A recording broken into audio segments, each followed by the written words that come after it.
SRE stands for Sex and Relationship Education, for those who don't know. And I think the discussion today will focus around really two areas before I introduce the speakers. One is essentially on the controls of images available to, in particular, obviously the youth and sort of the young people in society. The big dynamic shift that we've seen over the last 5 to 10 years, obviously, is the advent of the internet. More specifically, more recently, is then the internet available more readily through smartphones and so forth. There's obviously been some steps by the government, early days, talking about bringing in controls, but I think certainly a lot of commentators think that a lot more needs to be done on this front. The second thing is on education as a whole and SRE and how it is and will be adopted in schools and whether it necessarily is as relevant as it should be, given obviously the dynamic and how it's shifted and where the focus should be, and in particular then obviously for many of us and people and their different sort of outlooks and from a Muslim outlook, how we feel it should be implemented. Certainly in the Muslim tradition, discussion of sort of sexual relationships wasn't something that was sort of necessarily frowned upon. It's not a prudish tradition. Language has been obviously there, both from a spiritual aspect and from a legalistic aspect, has always been discussed. But I think it's very important then for us to think about how we want to bring that forward into the 21st century, in particular communicating to the youngsters in the community. We've got 3 speakers to welcome today. The first will be Andy Phippen, who's a Professor of Social Responsibility and Information Technology at the University of Plymouth. And he's also a research partner with the UK Safer Internet Centre. The second speaker will be Cathy McGuinness, who's co-founder of the campaign Child Eyes, aiming to protect children from sexualised images in public. She's also the founder of Local Mums Online, a website and social media network connecting groups of mums in Surrey and South West London. And our third speaker is Yusuf Patel, who's the founder of SRE Islamic, which provides advice, support and training to parents concerned about how sex and relationship education is taught in primary schools. He's also the chair of the Association of Muslim Governors, an organisation which tries to encourage more Muslims to get involved in governing state schools in the country. Each speaker will speak for about the usual format, 15 to 20 minutes, and then we'll open the floor for questions as well. So I'll hand over to our first speaker, Andy Phippen. Thank you very much. Can you hear me without the microphone on? I might go to stand up at the front there. Is that okay? Yeah. I'll try and stay in camera shot. So evening everyone, I'm Andy. While I'm based in Plymouth, I travel the country, mainly spending my time sat in small rooms talking to young people about issues to do with technology, which is both terrifying and extremely rewarding at the same time. What I find a lot is I will leave with them going, well, no one's ever spoken to us about that before, which I think is both fascinating and worrying in itself. I should say, I'm going to use some slides to illustrate some points. There are some adult themes in it. I'm not using these things to shock or offend. Everything I'm talking about is based upon an evidence base of conversations with young people. And I think that's an important thing to say. And it's not something where I just spend my time in lovely rural southwest parts of the UK speaking to people who live on farms and things. I work in Birmingham, I work in Manchester, I work in Liverpool. I work across the country on these things. And what's really interesting, I find, is that most of the opinions and behaviours cross geographical and cultural boundaries. It is very rare that I will ever meet someone who's gone, no, never heard of that, or, oh, doesn't happen here. So, a little bit about me first of all.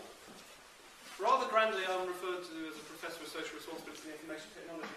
I have been referred to in the Daily Mail as one of the UK's leading academics, which is very worrying. Unfortunately, with this topic, you do have to talk to people like the Daily Mail occasionally, which are probably one of the biggest spreaders of hypocrisy in this area in the country.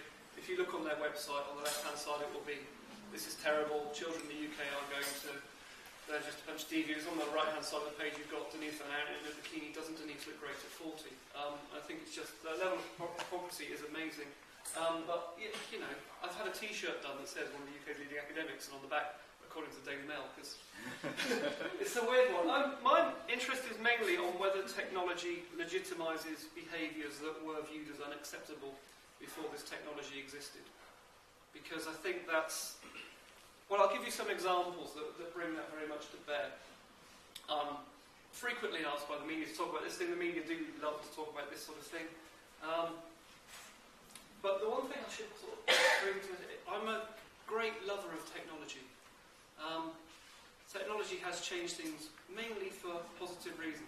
I was teaching in Sri Lanka 2 years ago, and my kids saw where I was every day because we Skyped every day. That's amazing. When I was doing my PhD 15 years ago, you go, right, I'm here to talk to you in 2 days. That's about as much as you could afford.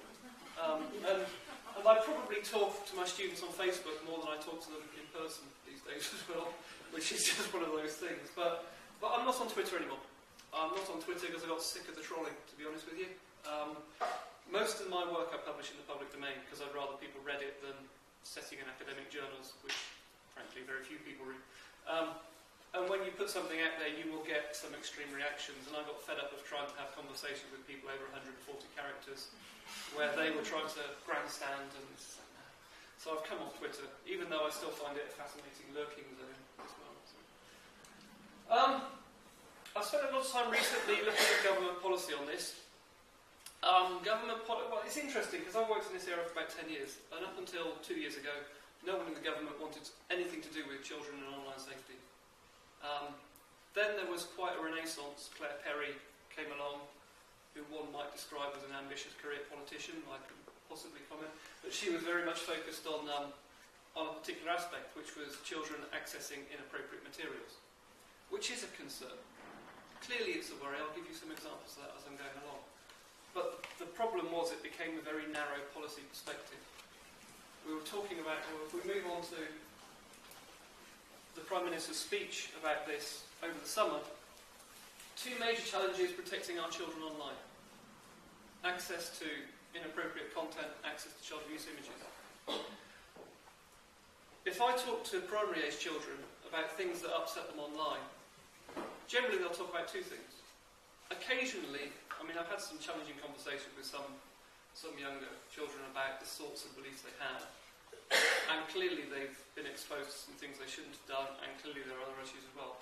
But on the whole, it will be people being mean, or videos of animals being hurt, which is kind of interesting in itself. And they get very upset by that sort of thing. But it's very rare at that age they deal with these sorts of things. When it moves into secondary, yes, clearly they do. But what was particularly uncomfortable about the Prime Minister's speech was the fact while he was saying that there are 2 separate issues here, access to inappropriate content but legal content, and access to child abuse images, the link was quite strongly put together. And that was a worry, and it further narrowed the policy perspective down. It doesn't deal with grooming, it doesn't deal with sexting, it doesn't deal with cyberbullying, it doesn't deal with basic stuff like giving away your identity online and things like that as well. It was a very narrow policy perspective, and one of the challenges when the service providers were being told they've got to put more protection, more filters in place and that sort of thing, is they are an extremely useful tool. At home I have filters, at home I have parental controls at home, but they still don't work 100% of the time. And I think you're going to talk about it as well, the challenge of engaging with parents. If parents are saying, someone else has to do something about that, or I've got filters at home, I'm happy now. I mean, my own lad who's 10 stumbled across an inappropriate image on one of our PCs a while ago. Perfectly innocent search. One of the Google image thumbnails was indecent. He looked at me and clicked off it quickly. And 10 minutes later I went, mate, I saw that you saw a rude picture, why didn't you tell me? He went, I thought I'd get into trouble. And I went, you know what I do for a job, don't you? And he went, yeah, but we've been told at school if we look at that sort of thing we'll get into trouble. Which was a worry for me, because he didn't search for that image. It was something that came across, and I'd much rather I had a dialogue with him about why these sorts of things exist and things rather than that. So I think while it's been brilliant that the government has been talking about these sorts of things, it's been a very narrow focus on it. And it doesn't address the wider issues around children online behaviour. But let's talk about an area I spend far too much time talking about. Is everyone comfortable with the term sexting, first of all? The taking of an indecent image, generally of yourself, and then sending it on to somebody else. I use these examples deliberately, because you've got Vernon Kay, you've got Ashley Cole, you've got Ronaldo there, all popular male celebrity figures from the sporting world and the celebrity world, who've all been caught sending images of themselves and sending them to people who perhaps they weren't married to. And I had a really fascinating conversation with a girl in Birmingham, and I think this shows the wider cultural issues around this, about Ashley Cole. She went, "Oh, Ashley Cole, he's an idiot." I went, "Oh, why is he an idiot?" "Well, you know, he did that thing and he upset Cheryl." It's like, "Yeah, okay. Yeah, she's gorgeous." "Yeah, okay, well, fair enough, but, you know, maybe they had relationship issues, maybe they weren't having it." "Yeah, but she's gorgeous." "So are you suggesting that if he had a less attractive wife, it's fair for him to have done it?" "Well, no, but she is gorgeous, you know." "But have you heard her in interviews? It's like listening to, like, paint drying or something. She's so media trained, she's got nothing to say." "Yeah, she's gorgeous." Well, I'm going to leave this because I seem to be stuck in a loop here. But it was interesting that her focus was on this person should be respected because she was attractive, not because she had a little offer. But does anyone know who this person down here is? Interestingly, if I was to show this to a room full of teenagers, they'd all know who it is. This is Amanda Todd. When she was 12 in Canada, she was on a webcam with a stranger, and that stranger asked if she'd lift her top up, and she did. A few months later, he got back in touch and said, I kept those images of you. If you don't do it again, I'm going to send those images around your community. And she ignored it, and then a policeman turned up at her home and said, "There's some images of you out there." For the next 3 years, she was relentlessly bullied in school. She moved schools twice. She made a number of suicide attempts, and then at the age of 15, she did commit suicide. She hung herself. But before she did, she posted a video on YouTube about how she felt, and it's just her holding cards with how she felt, saying, "I feel isolated, I feel alone, I feel I've got no one to turn to." And it's had a massive impact on the teenage community. Everyone talks about Amanda Todd. It's so weird. But I did a talk in Oxford 2 weeks ago with social workers, teachers, police. Put up a picture of Amanda Todd. A few of them went, "Oh, isn't that girl from Canada?" Most of them. And this was an audience of 200 people who were supposedly working in this area. Put it up in a class a week later. "That's Amanda Todd." Now, we started doing work on sexting back in 2010, because we do a lot of work in schools anyway. And virtually every school we went into, they said, "We've had a sexting incident, we don't know what to do about it." Where there's an image of someone from year 9, someone from year 10 that's gone around the school and someone's got bullied as a result of it. But when you talk to policy people always say, "Well, where's the evidence this is actually a problem?" So we did a survey. This was quite early work. It was not the strongest methodologically speaking, but we did an online survey with 30 different schools. And these were some of the results we got. 38% of these people knew someone that had done this. We didn't say, did you do this? Because immediately you will get an answer of no, definitely didn't do that, when you ask a team this sort of thing. But 38% said they knew someone who had. Now this was reflected. We did a pilot study in one school, because one of my colleagues used to be deputy head of that school. And he sat with the school council and he said, "We'd like to do a survey on sexting." And one of the girls went, "What's that?" He said, "Well, it's someone when they take an indecent image of themselves and then they send it to somebody else, and sometimes it gets out there." She went, "Oh yeah, it happens all the time." I was like, "Sorry?" I said, yeah, you know, someone will do it and they'll get hassled for a while, then someone else will do it. I'm not saying everyone does it, but you know, we generally know someone's getting hassled as a result of it. 13% of our respondents said that they felt this is something that happens all the time within their peer group. This is the worrying thing about it, the uncontrollability of the image getting out there. Once it gets out there, how do you prevent it going further? Now, I was asked by a Daily Mail journalist a couple of weeks ago, "Oh, this sexting stuff, so it happened with the internet then, didn't it?" Well, we kind of had sexting in my school. When I was growing up, it was called Polaroid cameras, where you take a picture and it come out the bottom. Very rarely a picture would go around the school, with someone at school. But it's extremely difficult to take 200 copies of that image and send them to loads of other people. Digitally, it's a click of a button. This is something that comes through in all of the work and all the conversations I've had with young people about this. They would rather die than talk to a teacher or a parent about this sort of thing. And the thing that's come out from talking to public schools in Lincoln, to talking to state schools in Liverpool, to talking to multicultural schools in Birmingham, I don't want to be judged. I wouldn't have a conversation with an adult because they judge me, which I think is really interesting. And you reflect on some of the resources that are out there around this sort of thing, and it's all about, you've been stupid, you shouldn't have done that. Now, if someone is in trouble as a result of this, the last thing they probably want to hear is you shouldn't have done that, because they're probably fully aware of the fact they shouldn't have done it, and it doesn't solve anything by doing it.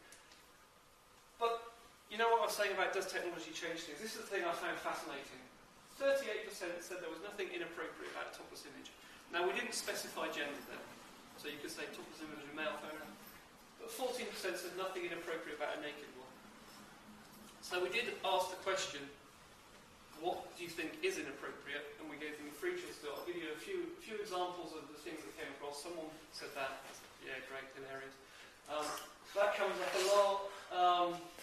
I left the spelling mistakes in this one, but they're basically saying when it becomes sexually explicit. But this is the one that stuck with me. This was for a 14-year-old boy. You were probably sat there wondering what some of those terms are. Don't go home and Google them, because they're extremely unpleasant. But the last three are extreme, graphic, offensive pornography. And this was from a 14-year-old boy who was probably trying to be provocative and, oh, look how aware I am. These are not terms I've only heard in this one. These are terms I hear from particularly teenage boys quite a lot. And they go, oh, well, I've seen something really grim. Have you seen something really grim? So here's very clear evidence of someone exposed to some really bad stuff at a pretty early age. Now, we moved on from there. We did some work with the BBC, about 2 years ago now, which looked at the use of technology in relationships. And I'm not going to dwell too much upon that. But we did talk about how you deal with unwanted attention and what that unwanted attention is. And this is where, again, I found things start to get more interesting. So you're saying you're dealing with unwanted attention. Someone is hassling you for an image. Someone is trying to get you to do something you don't want to do online. There's someone there saying, well, in the majority of cases it's fine. I've only had to change my logins once because someone was harassing me so much. Someone laugh it off. Don't. No one at any point has said there, I'll report it. The third one there, don't get requests that often sad face. Again, I find that quite depressing. I must be unattractive because no one's asking me to send them indecent photographs of myself. Isn't that strange? And a rather harsh one down the bottom. Doxing is the practice of taking everything you have on someone and sticking it in a public place online. And I've seen evidence of this from some school kids' Facebook profiles, where they will take sleazy conversations that boys had with them, screen grabs of their mobile phones going, look at what sleaze this guy is. And it's a cold way of dealing with it, but it's the only way they think they can deal with it. I did have a conversation with a 14-year-old girl a while ago, where she said there's a boy at school who's constantly hassling her for pictures. And I went, well, who have you told about it? And she went, well, who can I tell about it? What are they going to do? I said, well, okay, let's look at the offline version of that. I go into work as a receptionist on the front desk. I talk to her about the weather, and then as I'm leaving, I say, can you send me a picture of yourself naked later on today? What do you think about that? She went, well, they should fire you. Well, why is it okay to ask for it if it's online then? And I think this really did come across very strongly. This was from a 20-year-old woman who works in an oil refinery. She regularly gets sent texts of her colleagues' genitals, and she's calling that flirting. That's not flirting, that's sexual harassment in the workplace. But because it's coming across on a mobile device, the example I normally say is, if I was to drop my trousers, is anyone going to think I'm flirting with them? It's just such a ridiculous thing to say, isn't it? But because it's on a mobile device, well, it's flirting. Moving on from there, I did quite a big piece of work, basically sat in small rooms talking to young people about these sorts of things. I generally talk in single gender groups, because if you talk in a mixed gender group, the boys will dominate the conversation and the girls will remain quiet. So I talked in single gender groups. We spoke to about 100 young people across the country. The Daily Mail came out with the headline, Sexting Epidemic Amongst Teenagers. It didn't show a sexting epidemic amongst teenagers. What it showed was that teens deal with this stuff and are aware of this stuff happening. Not everyone's doing it, but they will be aware that there's someone in school who's getting hassled as a result of this sort of thing. So some key findings from awareness but not practice is widespread. Attitudes are somewhat mundane. I think it bizarre, thinking back to my school days, if an image of one of my classmates topless went round, that would be a really big deal. These days, it gets old quite quickly. I've heard that quite a few times. It gets old quite quickly. You get bored of seeing your classmates half naked, which is strange. Boys are far more likely to ask. Girls are far more likely to be asked. It is very rare that a girl will volunteer a picture. Boys will say things like, "Oh, I might go out with you if you send me a picture." And I've had girls say to me, "Oh, it's flattering if a fit boy asks you for a picture, isn't it?" Well, you know he's asking lots of other people at the same time, don't you? And she went, "Oh, I never thought of that." Which was strange. It's like, please tell me I'm attractive. Boys might sometimes volunteer it. This is one of the really strange things. I have had on a few occasions a boy saying that he knows somebody, if they fancy a girl, they'll, send her a picture of their bits. And I always come back with it, why? Because the idea that you receive that image on your phone and then go, "Oh, I think I might go out for a coffee with them," seems really bizarre. And they generally go, "Well, I'm not sure." Isn't that the way you do? It's almost become an expectation because they don't talk about these things externally. Exchange often occurs at the start. We always thought that sexting was something that happened with a boyfriend and girlfriend, and then there was a breakup, and then one of them would try and get revenge. But what we learned a lot from this piece of work was, oh no, it happens outside of relationships. It happens at the start of a relationship. I might go out with you if you do this. Further distribution is not unusual, but the thing that I think is really important from a wider cultural perspective is this idea of shame. Why wouldn't you be ashamed of an image of you? Well, shame's transient. Shame goes away. And I think when we start to explore influences around this, that is where you start to see examples of, well, maybe they're right. This is Talisa. Talisa's name came up a huge amount in my discussions. This is a still from a video where Talisa performs a sex act on a male who's not in shot.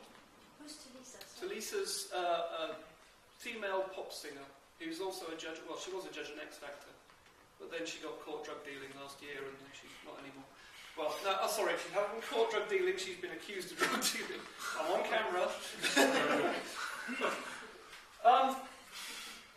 The conversation's come up many times. It didn't do Talisa any harm, did it? Because you think, even 15 years ago, a video of a pop star performing a sex act on someone becomes public knowledge, and it doesn't impact on their career?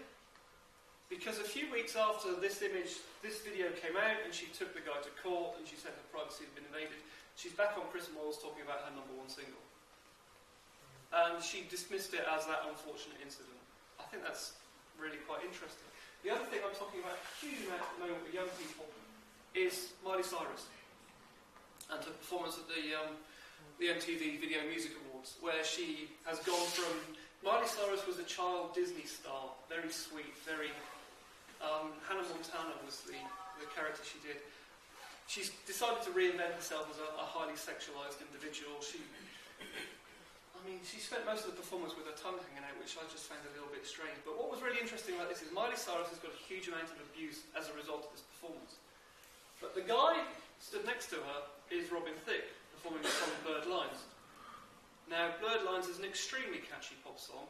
They play it on Radio 2, you find yourself tapping your foot to it.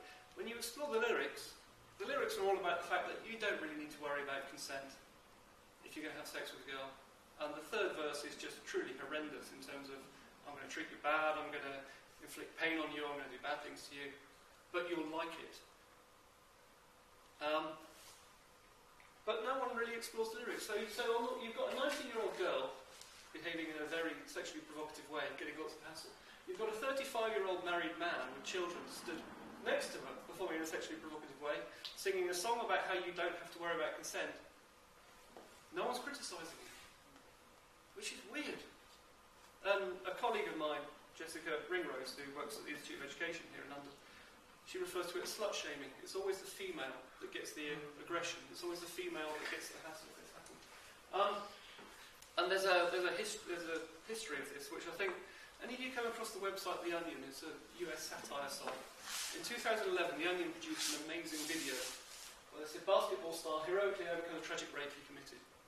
And it was an entirely satirical piece. It was made up, it was talking about, well, I did rape this girl, but I haven't let it affect my game because, I've got to keep on top of the game. And the coach is saying, he doesn't let a bad game affect him, or maybe if he's raped someone the night before. And you look at it and you go, this is quite near the knuckle, this is quite unpleasant. And if you look at the comments on YouTube after it, it's like you can't joke about that sort of thing. Then, a year later, in the town of Steubenville in the US, a 16-year-old girl was so drunk at a party she passed out, and some of the local college football stars stripped her naked, took photographs of her, 2 of them sexually assaulted her. She woke up in the morning, reported it, and the two of the boys were arrested. What was fascinating about this was the response, first of all, on social media, which was all about, it's all the girls' fault. Those 2 poor boys, their careers are going to be ruined because of the behaviour of this girl who was passed out at a party. You sort of reflect on social media, first of all, and you go, well, this is social media, this is Twitter. You get some mad opinions on Twitter. But then what was even more concerning was that CNN, when they reported on these court cases, one of the boys got 2 years, one of the boys got 1 year. All of it was about these 2 poor boys and how their lives had been ruined. None of it was about, actually, you shouldn't sexually assault someone because they're passed out. That's probably quite unacceptable.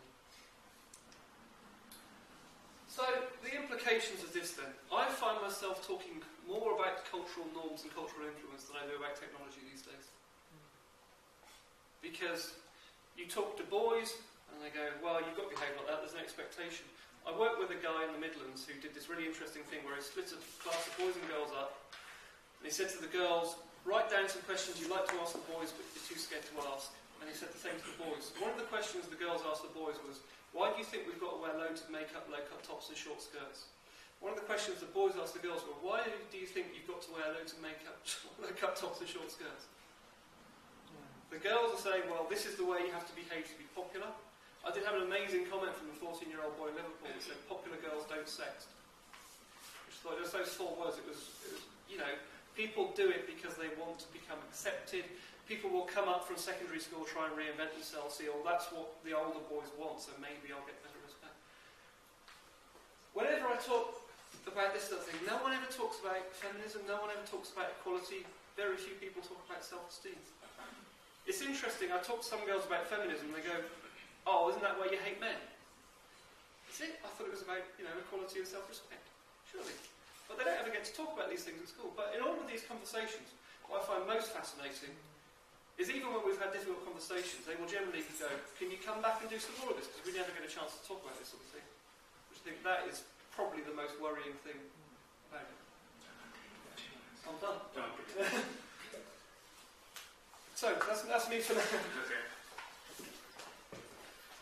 Thank you very much, Andy. Now to our second speaker, which is Kathy. Thank you. We're going to stand up. Yeah. 20 minutes to be more comfortable here. That's all right. Hi, I'm Kathy McGuinness, co-founder of Child Eyes, which is campaigning to protect children from sexualised images in shops, public spaces and the internet. Firstly, I'd like to thank you very much for inviting me to your event. We are an unfunded group of volunteer parents, so it's amazing to be here among such a prestigious company. I think it's testimony to the importance of the subject matter, protecting children from damaging market forces, that we're invited to speak at events like this, and also recently have become part of a parliamentary group for the protection of children and families and the Working Party for the Sexualisation of Children. I'm particularly pleased to be speaking with you tonight as we would like stronger links with the Muslim community. Sadly, we often get pigeonholed as right-wing Christian extremists, among other things, prudes, Daily Mail readers, posh, menopausal feminists. The list is endless. Many positive things too from our many supporters, hasten to add. But we very much want to be cross-party and cross-faith. So we're very honoured to be invited and look forward to, I hope, forging closer links with your group and the communities that you represent. I thought it would be helpful just to give you a bit of background about Child Eyes and why it was set up and the situation we're currently working with at the moment. Child Eyes was founded about this time last year by a mother called Kirsty Hopley in Cumbria, which is far up north, almost in Scotland, who was simply sick of seeing sexualised and pornographic images displayed at Child's Night in her local shops. Kirsty found that her situation was far from unique. Many other parents up and down the country were feeling the same at that time, particularly as the sort of images on the front of some of the daily tabloids and so-called lads' mags seems to have reached a height of offensiveness and prevalence at about that time. You could say it had almost reached tipping point. Part of the reason for this is that market conditions mean that circulations are falling and publishers are getting more and more desperate to claw back their market share. So the images are getting more and more overtly sexual as publications fight for customers' attention and sales. And importantly, they're prepared to pay for premium display positions in shops and supermarkets. So as the mother of a 13-year-old boy, Kirsty had also recently discovered her son and his friends were spending a lot of time on a website called Pornhub. And after a few conversations with him, realised so was his entire class. And Kirsty soon found out that the subject matter was of a highly pornographic and brutal nature, and was commonly viewed and importantly believed to be part of everyday normal sexual relations among her son's peer group. When Kirsty realised how commonplace this sort of content was among teenagers, she decided more regulation was very much needed. Kirsty had also recently given birth to a baby girl, and so was desperately concerned about the messages of sex sales media currently at children's eye level in every shop would be giving her daughter as she grew up in modern Britain. So Kirsty began to do some research into the government's position on this. Proliferation of sexualised content displayed at children's eye level in local shops. And Kirsty found that the government was indeed concerned about this subject. Two important pieces of research had been recently commissioned. The first is the Bailey Review, called Letting Children Be Children, published in 2011, which concluded that the exposure of children to sexualised content, for example, the sorts of images we see regularly in shops and supermarkets on the covers of tabloids and lads' mags, is damaging to children, and the report also concluded with recommendations for how retailers should display publications away from children. The government agreed to implement the recommendations by publishing voluntary guidelines for retailers. The emphasis, of course, is on the word voluntary, which relies on the industry's goodwill. Sadly, and perhaps not surprisingly, Child Eyes has found that there is very little goodwill in the retail and publishing sectors. The government agreed to assess the effectiveness of the voluntary guidelines after a period of 18 months to see if it had worked. If the guidelines were felt to be ineffective, then the government said it would look into introducing legislation. Meanwhile, frustrated by the appalling state of her local shops, Kirsty began the Child Eyes campaign by setting up a Facebook page and a website and asking supporters to email photographs of any local displays which were ignoring the voluntary regulations and displaying sexualised content, by which we mean lads' mags and porn papers, we call them like the sport, at child height. Kirsty was inundated by literally thousands of photographs from all around the country of shops displaying sexualised content at child height. Porn is displayed in full view of children in supermarkets like Tesco's and Sainsbury's. Even when these titles are on the top shelf, the shelf is the height of an average 8-year-old. So porn papers like the Sport, the Sun and Star are usually displayed on the bottom shelf at the eye level of a 2-year-old. So every day, babies and toddlers are being wheeled past pornographic pictures in supermarkets and parked next to them in the queue for checkout.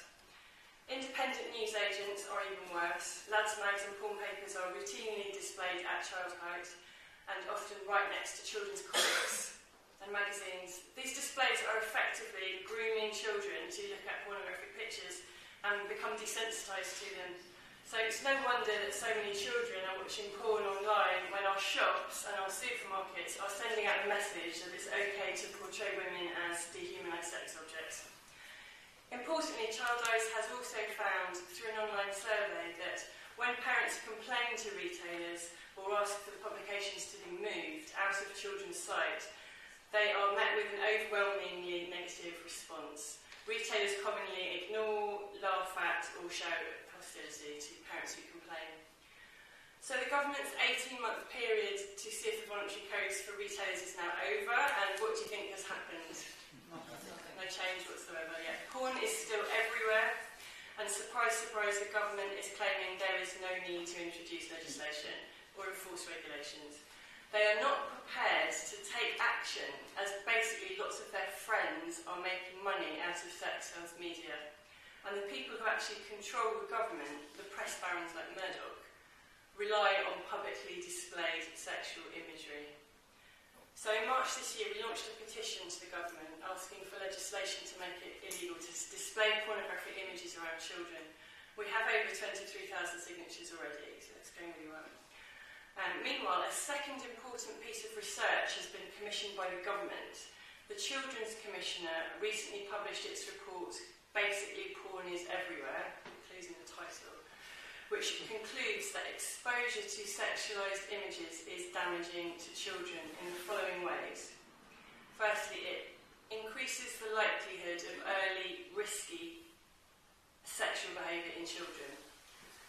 The second point that it concluded, childhood exposure to sexualised material is related to the likelihood of young people engaging in more sexualised behaviour because they perceive more social pressure to have sex. Thirdly, it negatively affects their relationships, and fourthly, it's damaging to their self-esteem. It should also be pointed out that it's also been linked to attitudes that underpin violence against women. That's a really massively important part of it as well. So that's kind of the fifth point that they've concluded. So in the face of their own clear research that shows the display of sexualised imagery at child height is damaging to children, the government is still refusing to act and insisting basically on putting profit before children's welfare. So what can we do?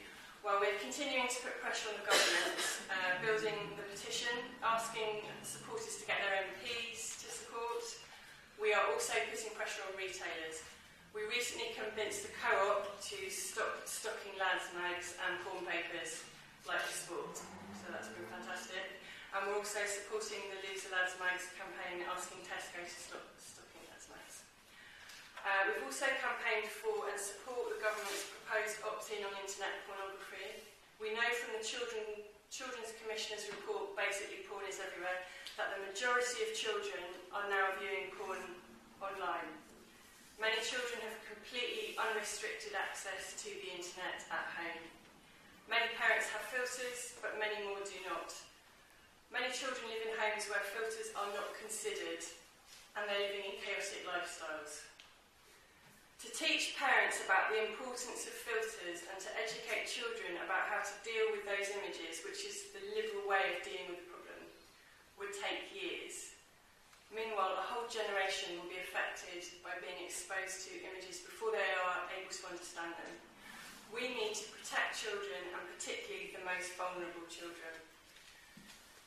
It's important to note that the type of porn that is available on the most used porn sites commonly depicts sex in a violent or degrading way, in particular to women. This is unacceptable as it is damaging for young eyes. The biggest demographic for online porn use is among children aged 11 to 17.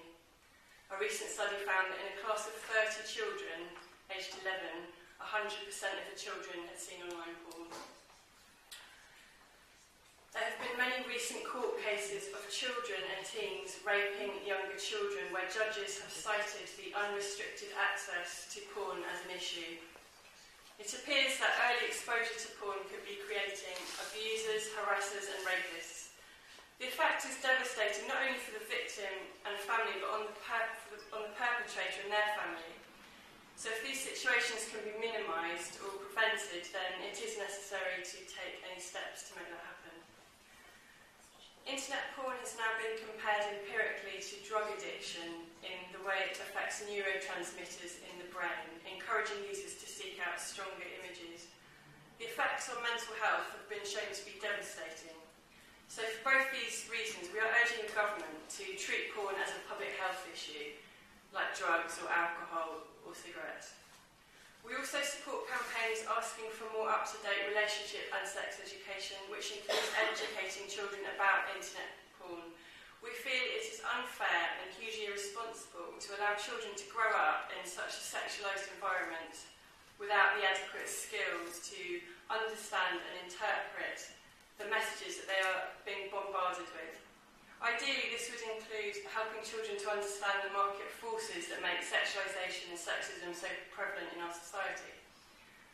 So Child has become more than a campaign, it's a movement that is growing in popularity and influence. We hope that as much as we put pressure on the government to act, we are also changing public opinion and raising awareness of the inappropriateness of displaying sexualised material in public places where children go, and understanding how damaging this material is for young eyes.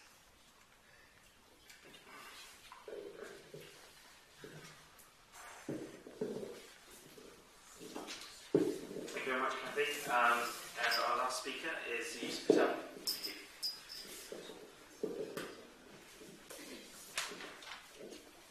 أعوذ بالله من الشيطان الرجيم بسم الله الرحمن الرحيم الحمد لله رب العالمين والصلاة والسلام على سيدنا محمد عبد الله خاتم الأنبياء والمرسلين. Assalamu alaikum wa rahmatullah. Welcome today. Just wanted to ask, just for a show of hands, if you're a parent. Okay. And keep your hands up, and another show of hands if you are concerned about children in any capacity. That means you don't have to be a parent, but you're just concerned about children in any way whatsoever. So I think we should have all of the hands up. Yeah. Otherwise, I'll get the wrong thing. No, that's fine. No, I'm sorry, I shouldn't say that. So in terms of, from my point of view, I started off in this area as a governor of a state primary school in Newham. I constantly met other governors and parents who were really concerned about the way in which SRE was being taught.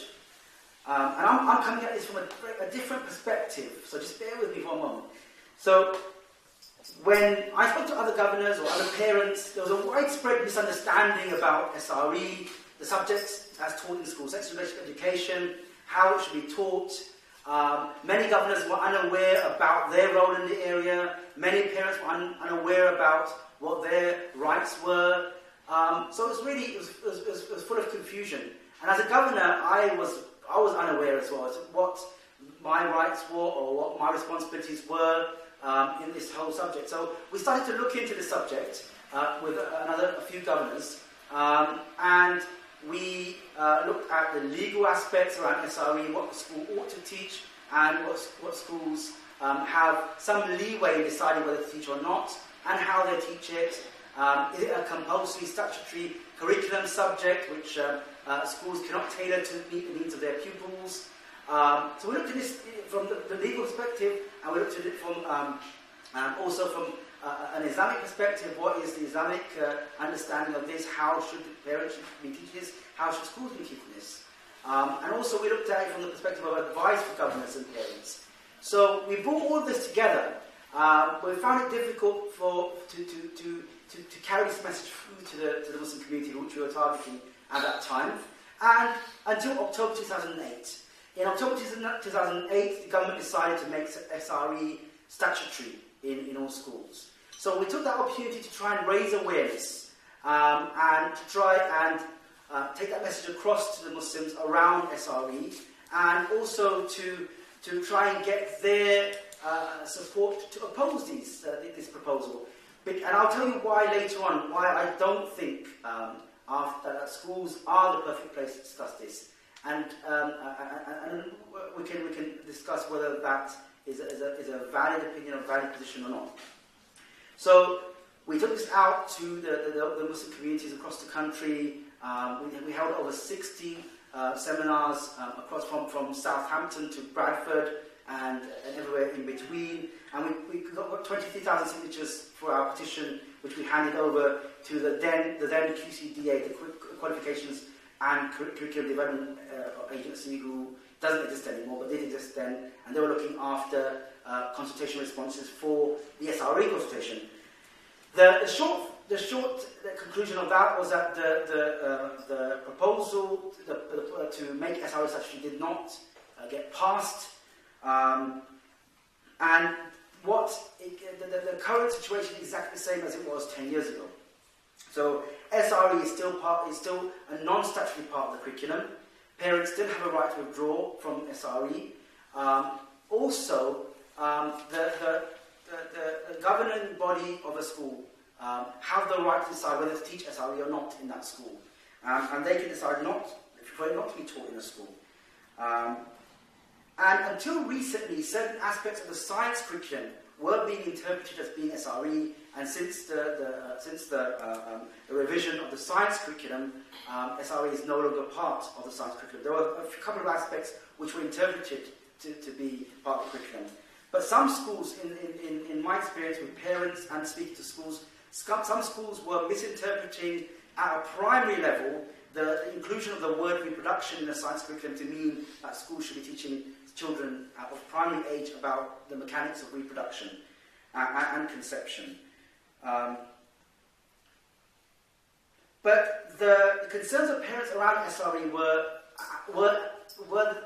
and are still the inclusion of inappropriate images, the fact that lots of parents do believe that the school should be working in partnership in this area with them. And a lot of the time, consultation with parents is very patchy. And whenever we speak to parents about consultation, you will find that they will say, the school invited us into the school to look at the resources, and they said, what do you think about them? And all they really were concerned about, and this is the majority of the student of consultation events. This is not all schools, but it tends to happen that the school says, do you like these resources? If not, what don't you like? But they don't really get the parents involved at an early stage to ask their views about the resources, ask their views about the program. And so parents sometimes feel as though they are not a partner with schools. And this has led to many problems between parents and schools in this particular area. But a lot of the time, parents are concerned, especially Muslim parents, are concerned about the fact that they see some of the things that are taught in SRE do not prepare the children to question whether these actions are right or wrong. They're very factual. This is almost trying to discuss the sexual aspects and boil them down into just the facts, without any recourse to decision making even around morality, around right and wrong. So parents have concerns about these. And although I really, for the first few years, so since 2008 till about 2 years ago, I was supporting parents in this, and I still do so. Many parents, in the end, after they have engaged with schools, decide that they want to withdraw their children from these classes. And I want to first give you one example. In Tower Hamlets, we did some project in Tower Hamlets where we worked with parents across many schools. And we asked them about what their problems are in regards to SRE, because we were asked by the local authority in Tower Hamlets to basically get some evidence together to prove that parents are not happy with the way SRE was being taught in a lot of schools. And so we received about 40 or 50 responses from parents from a number of different schools in Tower Hamlets. I just want to read out for you one of those responses, just to give you a flavour of the parental position, because sometimes in all of this, the parental position is lost. Parents are not sometimes are not considered part of this. So you've got children who are very important. You've got teachers, you've got schools. But parents are sometimes left and not given their due. The position of the parent is not given their due consideration. So, for example, this one parent from one mother from one of the schools in town, and she said, "When my older son was in year 6, I found out that the school would be teaching SRE. I made it clear to the school that I did not want my son to participate in any of the sessions, but despite my wishes, the school went ahead with the sessions with my son participating. I had no knowledge of this until I caught my son downloading pornography on the internet. When confronted with this, my son said that his teacher told him to type in keywords such as vagina, penis, etc. In order to explore the subject further, I was infuriated and went to see the head teacher. Instead of apologising, the head teacher's remarks sarcastically told me to cut off the internet. And I was outraged, so I took my complaint further to the education department. The outcome of that complaint was also favourable to the school. My son has not been the same since. My son's innocence has been stolen. My relationship with my son has been compromised. I hold the school and the system solely responsible for this." And this was a parent who had the internet. She followed all of those things that she was advised to do, Keep the computer in a central area. Don't allow the children to access it in the bedroom. Supervise their internet access. So walk in and out of the room. Make sure you're aware of what they're doing. And make sure your child is also aware of what they're doing. When it wasn't the child was interpreting what he understood to be his homework. And so he was typing his keywords into Google, and this is what happened. And I'm not saying this is an absolute typical response from every school, but I'm saying what this illustrates really is how sometimes parents are not listened to, and parents' concerns are not readily heard by schools. And this is actually, the schools that are really, really good at this are the schools which involve the parents in that process, that bring the parents on board, that listen to the parents, that say to the parents, your views are valuable, and we should work together in a partnership to try and come to some sort of agreement as to how this should happen. But my point is, after parents withdraw, I always ask you, okay, you're going to withdraw, what do you do next? What's the next step? And some parents say, what do you want the next step? I said, okay, so who's going to take over that responsibility that you would ordinarily have given to the school? Who's going to prepare that child for puberty? Who's going to prepare that child to understand sexuality from a values-based approach? Who's going to take that responsibility? And if you don't think the school should do it, then you should be the one to do it. And actually, even before consideration of the school, it's actually your responsibility. From a faith perspective, from an Islamic perspective, it's your responsibility to be able to disseminate this information to them, to have a very open conversation with them, to allow for them to come to you with their concerns. And not only should you take for granted that your child will come to you, but you should be very open about that. That if you have, like Professor Fibbin mentioned, that if you have any concerns, you come to me. That's what the default position of any parent should be towards their children, and that includes every parent from whichever faith.